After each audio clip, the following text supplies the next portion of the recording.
Bharat West Indies జట్ల మధ్య super 8 మ్యాచ్పై కీలక విశ్లేషణ చేశాడు ఆస్ట్రేలియా మాజీ కెప్టెన్ మైకేల్ క్లార్క్. మాట్లాడుతూ కోల్కతాలో ఈ గ్రౌండ్లో టీమిండియాకు ఎదురులేని రికార్డు ఉంది. నాకు తెలిసి ఈ గ్రౌండ్లో వెస్టిండీస్తో 4 మ్యాచ్లు ఆడితే 4 మ్యాచ్లు గెలిచింది. 2016 నుంచి ఇక్కడ టీమిండియా ఒక్క మ్యాచ్ కూడా ఓడిపోలేదు.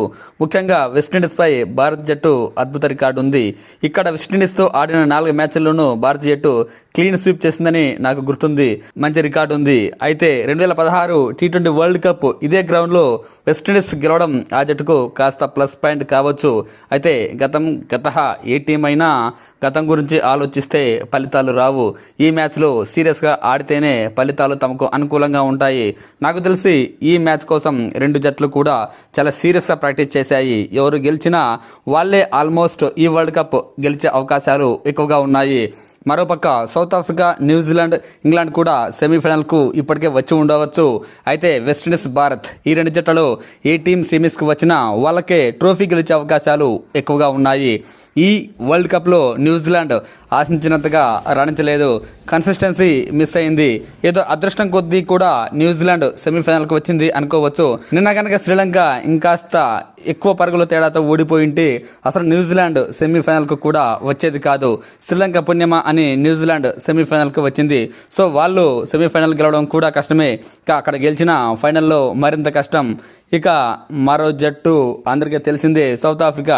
ఇంతవరకు ఈ వరల్డ్ కప్లో ఒక మ్యాచ్ కూడా ఓడిపోయి ఉండవచ్చు. కానీ ఆ జట్టులో ఫైనల్ లాంటి ప్రెజర్ మ్యాచెస్లో గెలిచిన సందర్భాలు చాలా తక్కువ. ఆడిన సందర్భాలు కూడా, ఆడిన అనుభవం కూడా చాలా తక్కువ.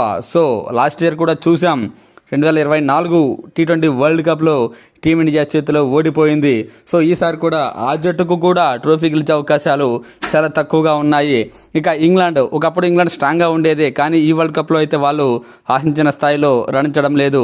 ఏదో గెలుస్తున్నామంటే గెలుస్తున్నారు అంతే. ఆ టీంలో చాలా లోపాలు ఉన్నాయి. మరీ ముఖ్యంగా సీనియర్ బ్యాట్స్మెన్లు, ఓపెనర్లే ఆ టీంలో ఫామ్లో లేరు. జాస్ బట్లర్ ఈ వరల్డ్ కప్లో ఒక్క మ్యాచ్ కూడా తన స్థాయికి తగ్గట్టుగా పర్ఫార్మెన్స్ చేయలేదు. ఇక ఫిలిప్ సాల్ట్ అయితే డకౌట్ల మీద డకౌట్లు పోటీ పడుతున్నాడు. 4 కొట్టడానికి కూడా చాలా ఇబ్బంది పడుతున్నాడు. ఇలా కొనసాగుతోంది ఈ వరల్డ్ కప్లో.